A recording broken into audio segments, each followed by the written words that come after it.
मैं जब भी ऑफिस से घर आता मेरी पड़ोसन नकाब ओढ़कर बिरयानी की प्लेट लाती और कहती, अम्मा ने गरीबों के लिए खाना बनाया था, आपके लिए भी एक प्लेट लेकर आई हूँ। मैं मारे भूखे वो प्लेट खा लेता और कुछ ही देर बाद मुझे गहरी नींद आने लगती।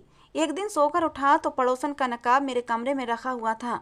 मुझे शक सा होने लगा तो अगले दिन मैंने बिरयानी की प्लेट फ़कीर को दे दी और सोने की अदाकारी करने लगा। कुछ ही देर बाद वो मेरे कमरे में आई थी और फिर मैं एक पुलिस ऑफिसर था। ये बात उन दिनों की है जब मेरी ड्यूटी एक गांव में लगी थी। यहाँ पर मेरा कोई जान पहचान का नहीं था।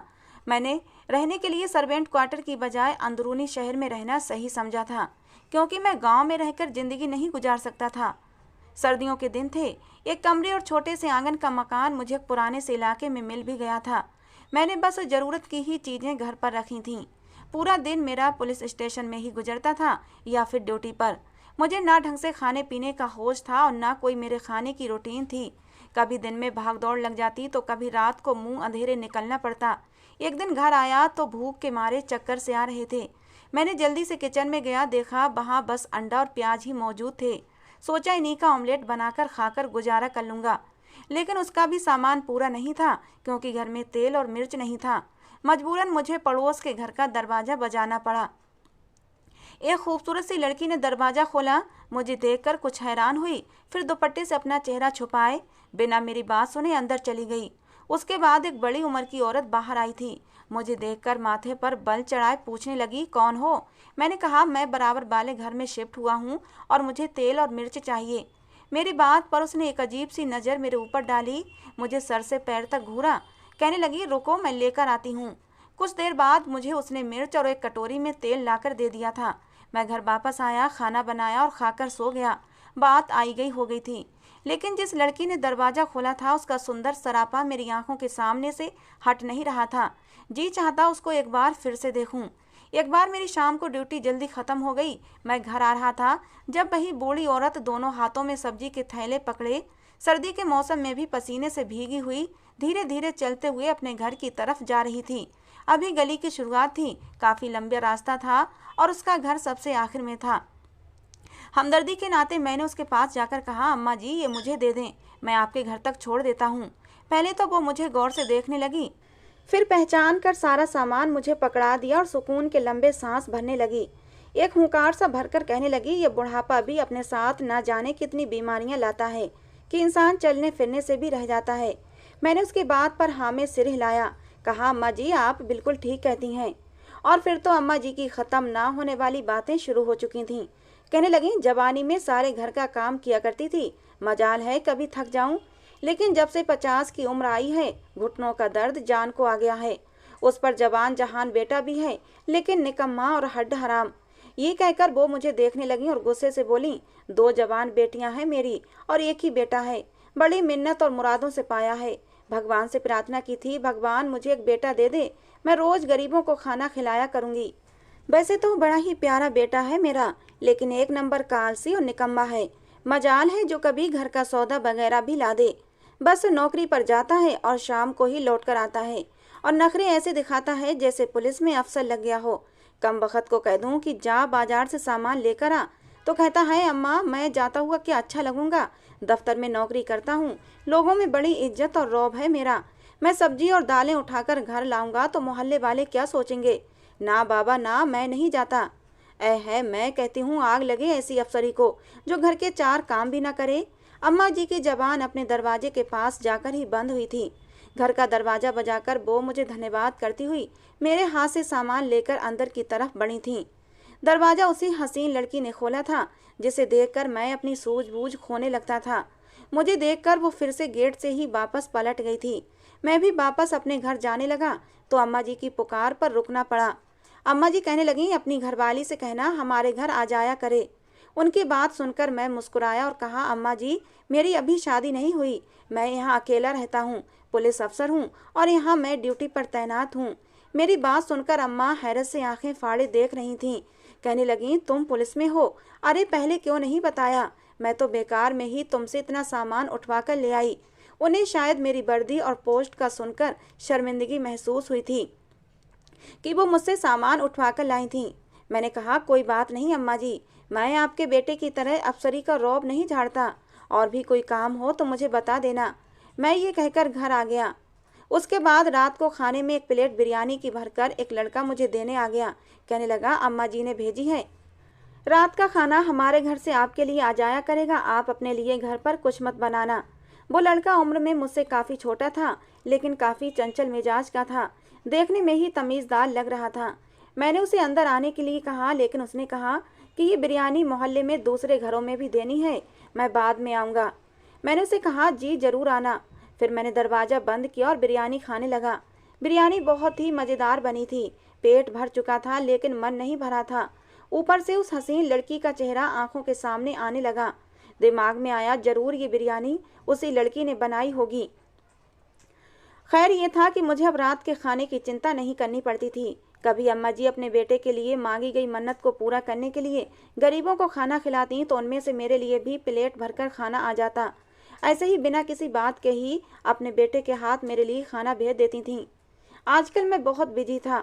मेरी हाईवे पर ड्यूटी लगा दी गई थी। कभी मैं शाम को घर लौटता तो कभी रात के 12 बज जाते।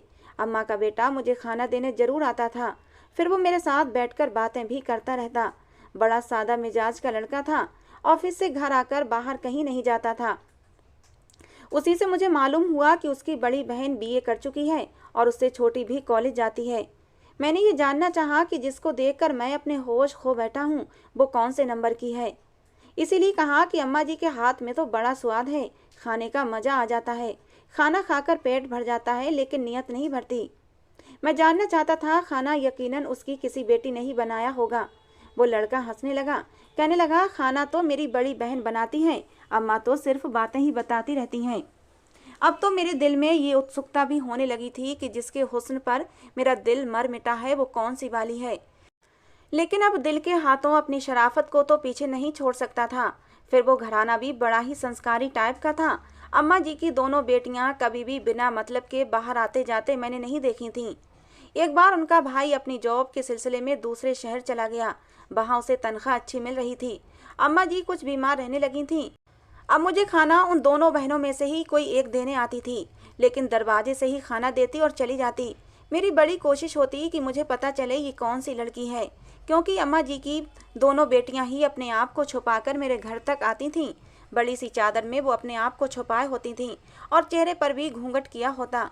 मैं समझ नहीं पा रहा था कि जिस लड़की को देखकर मैं अपने होश खो बैठा हूँ वो कौन सी लड़की है, और ना ही वो अब तक मुझे दिखाई दी थी। लेकिन बात फिर वहीं आकर रुक जाती कि मैं पूछताछ करने की कोशिश करता तो यकीनन वो लोग मुझे बुरा समझते। लेकिन मेरी मोहब्बत उस लड़की के लिए रोज रोज बढ़ने लगी थी। मैंने एक बार अपने दिल के जज्बात का इजहार कागज़ के एक टुकड़े पर लिखकर दे दिया और कहा कि ये उस लड़की के नाम है जिसे मैंने पहली बार गेट पर देखा था, और उस रुमाल में वो कागज़ का टुकड़ा रख दिया जो खाने के ऊपर ढककर मुझे दिया जाता था। खाना बड़ी बहन बनाती थी और मुझे भी यही लगता था कि जिस पर मैं दिल हार बैठा हूँ वो बड़ी वाली ही है, क्योंकि छोटी बहन तो अभी पढ़ती थी। जिस लड़की को मैंने देखा था वो उम्र में 23-24 साल की लड़की थी। मैंने सोचा यही था कि अगर लड़की की भी रजामंदी हुई तो मैं अपनी माँ को बुलाकर रिश्ते की बात आगे बढ़ाऊंगा। उन्हीं दिनों मेरे बड़े अफसर ने एक फाइल दी थी जो उन मुजरिमों की थी जो जेल से भागे थे। आजकल हम इसी मिशन पर काम कर रहे थे।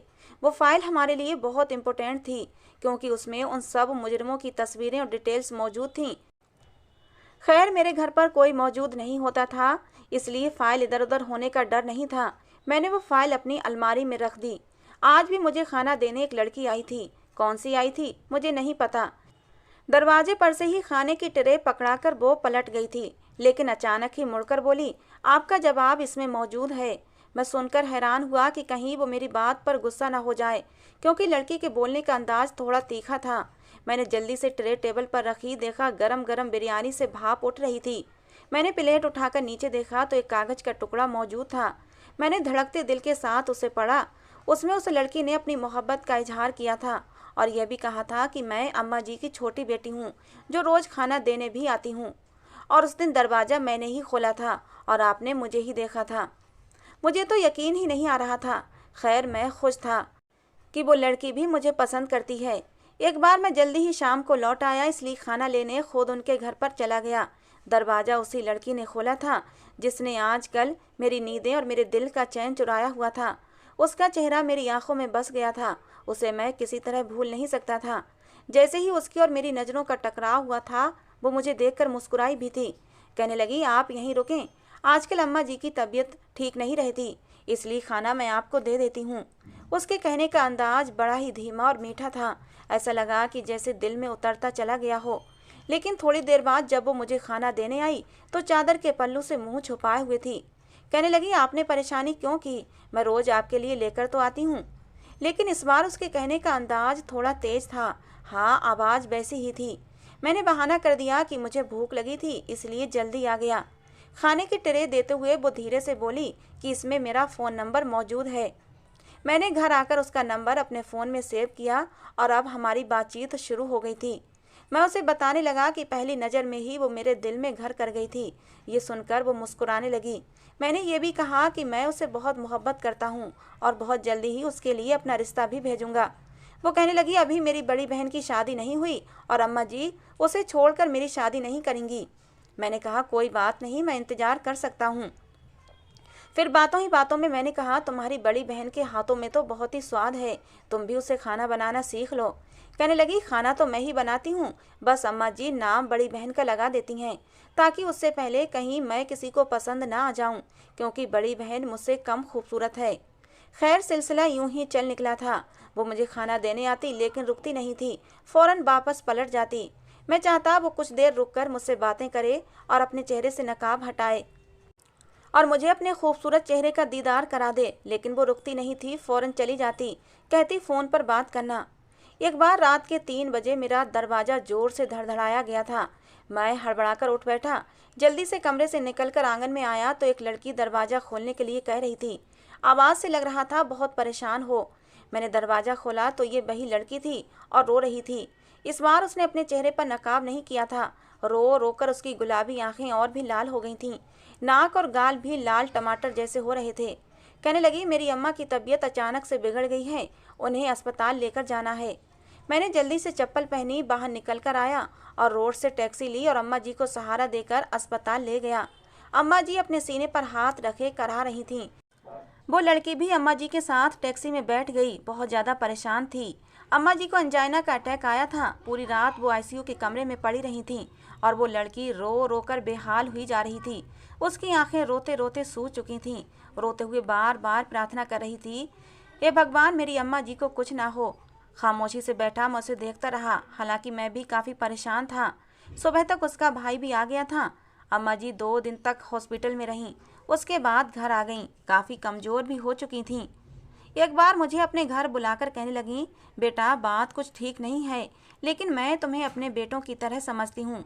देखो, अब मैं बीमार रहने लगी हूँ। बेटे की नौकरी भी दूसरे शहर में लग गई है। कह रहा है कुछ महीनों में हमें भी अपने साथ दूसरे शहर ले जाएगा। लेकिन मैं चाहती हूँ तुम मेरी बड़ी बेटी से शादी कर लो। तुम बहुत ही अच्छे शरीफ इंसान हो और मुझे बहुत ही भले इंसान लगते हो। छोटी बेटी का रिश्ता तो मेरी सहेली अपने बेटे के लिए मांग रही है। उसकी शादी मैं जल्दी ही कर दूंगी। ये सुनकर तो मेरे दिल की हालत बिगड़ने लगी। मैं तो उसके बगैर जिंदगी गुजारने का सोच भी नहीं सकता था। मैं चुपचाप वहाँ से उठकर वापस आ गया। अब भी परेशानी में घिरा हुआ था कि अम्मा जी से कैसे कहूँ कि मुझे बड़ी नहीं छोटी बेटी पसंद है। लेकिन मुझे ये भी डर था कि कहीं अम्मा जी ये ना सोचें कि मैं उनकी बेटी पर गलत नज़र रखता हूँ। अब भी वो लड़का मुझे पुलाव देने आने लगा था। इससे पहले तो वही खाना देने आती थी, लेकिन जब से उसका भाई आ गया था वही खाना देने आता था। इस बीच वो सिर्फ एक ही बार आई थी। मैंने उसे रोकना चाहा, उससे बात करना चाहता था, लेकिन वो मुझसे बिना बात किए पलट गई। मैंने उसे फ़ोन भी किया तो फ़ोन भी बंद था। मुझे उसके व्यवहार की समझ नहीं आ रही थी। इस बार बिरयानी खाते ही पता नहीं क्यों मुझे तेज़ नींद आने लगी और मैं जल्दी ही सो गया। और अब तो अक्सर ही ऐसा होने लगा था। जैसे ही मैं खाना खाता मुझ पर बेहोशी छाने लगती थी और मैं सो जाता। रात को ऑफिसर मुझे कॉल करके ड्यूटी के लिए बुलाते तो मैं इतनी गहरी नींद में होता कि अपनी ड्यूटी पर भी नहीं जा पाता। मुझे अपने अफसर की डांट खानी पड़ती थी। एक दिन मेरे फ़ोन की घंटी बजी। सर ने कहा कि वो फाइल लेकर आओ जो हमने तुम्हें रखने के लिए दी थी। मैंने जब अलमारी का लॉक खोला तो वहाँ से फाइल गायब थी। मेरे तो पैरों तले से ज़मीन फिसल गई थी। वो फाइल हमारे लिए बहुत ज़रूरी थी। कौन लेकर जा सकता था। मैंने उस फाइल को बहुत ढूंढा लेकिन नहीं मिली। मैंने ये बात अपने अफसर को बताई तो उन्होंने मुझे बहुत डांटा। कहने लगे, तुम इतने लापरवाह कैसे हो सकते हो? अगर कुछ दिन में वो फाइल तुमने वापस नहीं दी तो तुम भी मुजरिम कहलाए जाओगे, तुम्हें जेल भी हो सकती है। मैं तो बुरी तरह से घबरा गया था। घर आया अच्छा खासा परेशान था। खाना खाने के बाद पूरा घर दोबारा छान चुका था, लेकिन फाइल कहीं भी मिल नहीं रही थी। मेरी नौकरी तो एक तरफ, मेरी इज्जत के भी लाले पड़ गए थे। पहले तो मुझे ये समझ नहीं आ रहा था कि मैंने गलती कहाँ की है। मुझे याद आने लगा, आजकल बराबर वाले घर का खाना खाते ही मुझे नींद आने लगती है, लेकिन ये ख्याल भी मुझे खाना खाने के बाद ही आया था। इस बार मैंने जागने की बेहद कोशिश की, लेकिन नींद बहुत तेज आने लगी थी और मैं बेबसी से सो गया। जब सुबह आँख खुली तो काले रंग की चादर मेरे बेड पर मौजूद थी और अलमारी के पट भी खुले हुए थे। मेरा सामान भी उलट पुलट था। मेरे लिए ये बात बहुत परेशान कर देने वाली थी। अगर मुझे नशे वाली कोई चीज़ खिलाई जा रही थी तो बराबर वाली अम्मा जी के घर से ही खिलाई जा रही थी, जिन्हें मैं अच्छी तरह जानता था। उनका बेटा सीधा साधा शरीफ लड़का था, उसे कोई मतलब नहीं था और वो दोनों लड़कियां तो बिल्कुल घरेलू थीं। लेकिन जो निशानियां मुझे मिल रही थीं वो उन्हीं पर शक जा रहा था। मुझे हर कीमत पर वो फाइल चाहिए थी। मैंने उस दिन चावल नहीं खाए और फ़कीर को दे दिए और ख़ुद नाटक करते हुए सो गया कि तभी मेरे कमरे का दरवाज़ा खुला और वही लड़की मेरे सामने खड़ी थी। आज भी उसने घूंघट नहीं किया था। मेरे तो होश उड़ गए थे। मुझे देखकर वो घबरा गई। कहने लगी, आप बीमार हैं, अब आपकी तबीयत कैसी है? मुझे होश में देखकर अब वो बहाने बना रही थी। दिल के हाथों बहुत जोर की चोट खाई थी मैंने, लेकिन अब कोई शक नहीं रहा था। मैं खड़ा हो गया। मैंने कहा, तुम रात के समय मेरी खैरियत पूछने आई हो? ये समय है किसी शरीफ लड़की का घर से निकलने का। मैंने एक गलत लड़की को चुन लिया था। तुम मोहब्बत के काबिल ही नहीं हो। मैंने उस लड़की का हाथ पकड़ा और वो काली चादर उठाई और उसे खींचते हुए घर से बाहर ले जाकर अम्मा जी का दरवाज़ा खटखटा दिया। वो लड़की बुरी तरह से घबरा गई। कहने लगी, मैं छत से आपके घर आई थी। मुझे पता चला कि आप बीमार हैं, इसलिए मुझसे रहा नहीं गया था। इस तरह मुझे घर लेकर मत जाएं, मैं बदनाम हो जाऊंगी। मेरी माँ मेरे बारे में क्या सोचेंगी? मुझे उसकी किसी बात पर भरोसा नहीं रहा था। कौन सी चाल चल रही थी वो मेरे साथ? दरवाज़ा उसके भाई ने खोला था। मुझे अपनी बहन के साथ देखकर उसकी आंखें गुस्से से लाल हुई थीं। मैंने उस लड़के के गुस्से की परवाह किए बिना उसे अंदर धकेला और खुद भी अंदर आ गया और दरवाज़ा बंद कर दिया। मैंने उस लड़की का बाजू अब छोड़ दिया था। फिर मैंने चिल्लाकर उस लड़के से कहा, तुम्हारी बहन बदकिरदार है। इस वक्त छत से मेरे घर आई थी, मुझे खाने में नशीली दवा देती रही है, मेरे घर से सामान भी चोरी करती है और मेरे साथ भी पता नहीं। ये कहकर मैं चुप हो गया था। मैंने कहा, ये देखो इसकी काली चादर, ये कल मेरे घर में मौजूद थी। उस लड़के का ये सब सुनकर गुस्सा 7वें आसमान पर पहुंचा था। मेरे चिल्लाने से अम्मा जी और उसकी दूसरी बहन भी बाहर निकल आए थे। दूसरी लड़की को मैं आज पहली बार देख रहा था। वो वाकई उससे कम खूबसूरत थी। मुझे देखकर अम्मा जी मेरे पास आ गईं। कहने लगी, बेटा तुम क्यों मेरी इतनी मासूम और भली बेटी पर इल्ज़ाम लगा रहे हो? मैंने कहा, अम्मा जी ये चादर देखिए जो वो मुझे पहनकर खाना देने आती थी। मैंने सारी हकीकत भी बताई। मैंने ये भी कहा कि मेरी बहुत ही ज़रूरी फाइल मेरे घर से चोरी हुई है, मुझे इस लड़की के कमरे की तलाशी लेनी है। वो लड़की लगातार रोज आ रही थी। मुझे उस लड़के ने किसी बात से मना नहीं किया था, बस अपनी बहन को गुस्से से देख रहा था, जो नाम में सिर हिला रही थी और अपनी बेगुनाही साबित करने की कोशिश कर रही थी। मैंने उस लड़की की अलमारी को उलट पुलट कर रख दिया और मुझे मेरी फाइल मिल गई।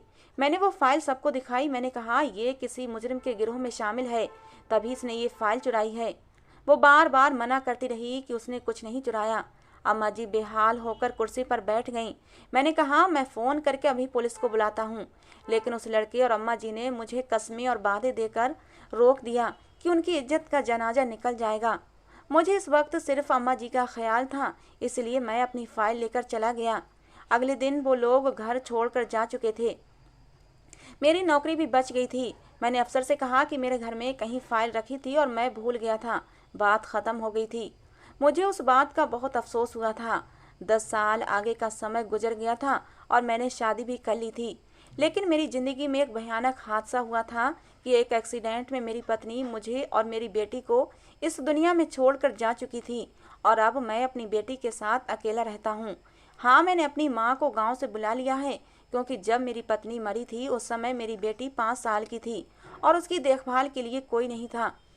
पूरे 10 साल गुजर गए थे। शादी भी कर ली थी, बेटी भी हो गई थी, लेकिन पता नहीं क्यों वो चेहरा आंखों से ओझल नहीं होता था। जब भी आंखें बंद करता उस लड़की का वो मासूम सा चेहरा मेरी आंखों के सामने आ जाता। दिल कहता कि वो बेकसूर थी, लेकिन दिमाग कहता जरूर वो कोई शातिर मुजरिम थी। लेकिन उस दिल का क्या करता जिसमें उसकी मोहब्बत अब भी दबी हुई थी। आज मेरी उम्र 40 साल हो चुकी है, मेरी बेटी 10 साल की हो चुकी है। मैंने दोबारा शादी का नहीं सोचा। पहले भी शादी मेरी माँ ने जबरदस्ती करा दी थी, लेकिन अब तो मैं शादी के बारे में सोच भी नहीं सकता था। इस बार मेरी ड्यूटी बर्फबारी की वजह से नैनीताल में लगी थी और वहीं मुझे वो लड़का भी मिला था। अब उस लड़के की भी शादी हो चुकी थी। अब ये बात इतनी पुरानी हो गई थी कि मैंने उसे देखकर मुंह नहीं बनाया था, बल्कि बहुत ही खुशी से उसे मिला था। वो भी मुस्कुराने लगा। मैंने उससे पूछा तो कहने लगा, अम्मा जी का तो 2 महीने बाद ही देहांत हो गया था। फिर कहने लगा, मेरी छोटी बहन की शादी अम्मा जी की सहेली के बेटे से तय थी और उसी से हो गई है, लेकिन मेरी बड़ी बहन ने शादी नहीं की है और ना ही शादी करने का इरादा है। छोटी बहन का सुनकर मेरे दिल में नफरत के जज्बात उभरने लगे थे। मेरे साथ उसने कितने खेल खेले थे, मोहब्बत का भी और मेरी बर्बादी का भी। इससे पहले मैं उस लड़के से वापसी की इजाज़त मांगता, पीछे से आती हुई उसी लड़की को देखकर मेरे कदम जैसे जम से गए थे। वो लड़की अपने भाई को पुकार रही थी। मुझे देखकर उसके शब्द मुंह में ही रह गए थे। सादे से कपड़ों में भी वो अब भी कयामत का हुस्न रखती थी और मेरे दिल को अंदर तक हिला गई थी। फिर मैंने सोचा उसका पति भी यहाँ आया होगा। वो लड़की मुझे देखकर गुस्से से अपना मुंह फेर गई थी। मैंने जाने की अनुमति मांगी और पलट गया। मुझे खुद पर गुस्सा आने लगा कि मैं अब तक उसकी मोहब्बत में गिरफ्तार क्यों हूँ, कि तभी उस लड़के ने अपनी बहन को दीदी कहकर पुकारा था। मैंने मुंह ही मुंह में दोहराया, दीदी? क्या ये इसकी छोटी बहन नहीं थी? मैं अचानक ही पलटा था।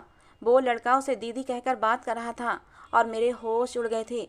अगर वो बड़ी बहन थी तो फिर वो कौन थी जो उसका हवाला देकर मुझसे बात करती रही थी? मुझे उस लड़की की बातें याद आने लगीं। सारी कहानी अब मेरे समझ में आ गई थी। चैन से चैन मिलती जा रही थी। खेल इस लड़की ने मेरे साथ नहीं खेला था, बल्कि उसकी छोटी बहन ने हम दोनों के साथ खेला था। ऐसे बहुत से केस मैंने सुन रखे थे जहाँ एक बहन दूसरी बहन की खूबसूरती से जेलस होकर उसकी राहें बदल देती है, उसकी ज़िंदगी बर्बाद कर देती है। फिर मुझे वो दिन याद आने लगा जिस दिन मैं फ़ाइल लेकर घर आया था और उस समय वो भी मेरे लिए खाना लेकर आई थी। वो मुझसे पूछने लगी, ये क्या है? मैंने बताया कि ये बहुत ही ख़ास फ़ाइल है, इसमें मुजरिमों की तस्वीरें हैं। वो कहने लगी, मुझे मुजरिम देखने का बहुत शौक़ है। मैंने उसे फ़ाइल दिखाई और मुजरिम की तस्वीरें भी दिखाई थीं। वो खुद को तो उस वक्त छुपा कर ही आती थी, यहाँ तक कि मुझे सिर्फ उसकी आंखें ही दिखाई देती थीं।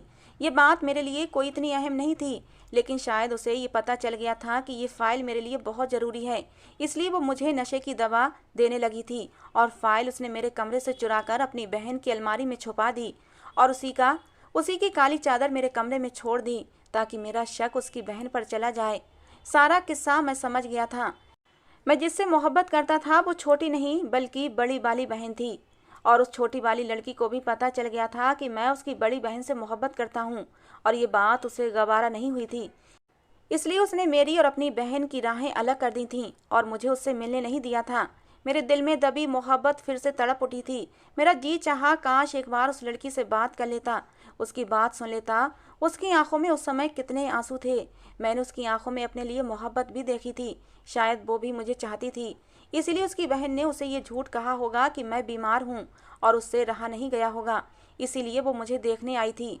मेरा दिल तड़प रहा था, मेरी आंखों से आंसू बहने लगे थे। लेकिन अब शायद वो मुझसे नफरत करती थी, क्योंकि जब उसकी और मेरी नज़रों का टकराव हुआ था तो उसकी आंखों में मेरे लिए बेतहाशा नफरत भरी हुई थी। शायद वो मुझे अपनी माँ का कातिल मानती होगी। उसे मेरी वजह से अपना घर बार छोड़ना पड़ा था, दूसरे शहर आना पड़ा था। मेरी वजह से ही उसके चरित्र पर कीचड़ उछाला गया था। अपने माँ और अपने भाई की नज़रों में गिर गई थी। फिर वो कैसे अब मुझसे मोहब्बत कर सकती थी? वो मुझ पर एक नफ़रत की नज़र डालकर जा चुकी थी और मैं उसे जाता हुआ देख रहा था। जी चाहा दौड़कर उससे लिपट जाऊं और उसे अपनी मोहब्बत का विश्वास दिलाऊं कि मैं तुमसे बेअंतहा मोहब्बत करता हूं। तुम अब भी मेरे दिल में कहीं बसी हुई हो, मैं तुम्हारे बिना रह नहीं सकता।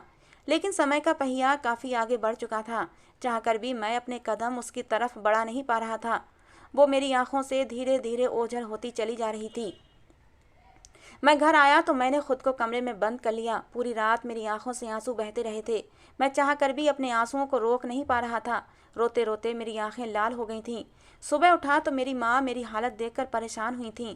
कहने लगी, क्या हुआ है तुम्हें? मैंने रोते हुए अपनी माँ की गोद में सर रख दिया। मैंने उन्हें सारी कहानी बता दी। कहने लगी, वो लड़की अब भी तुमसे मोहब्बत करती होगी। तुमने ये कैसे मान लिया कि वो तुमसे नफरत करती है? भले ही तुमने उसका दिल दुखाया था, लेकिन वो भी तुमसे मोहब्बत करती है। और इस बात का सबूत ये है कि उसने अब तक शादी नहीं की है। अगर तुमने उसका दिल दुखाया है तो उसकी ज़िंदगी में खुशियों का रंग भी अब तुम ही भरोगे। अपनी माँ की बात सुनकर मैं अपनी माँ की तरफ देखने लगा। दिल धड़क उठा था ये सोचकर कि वो मुझसे अब भी मोहब्बत करती है।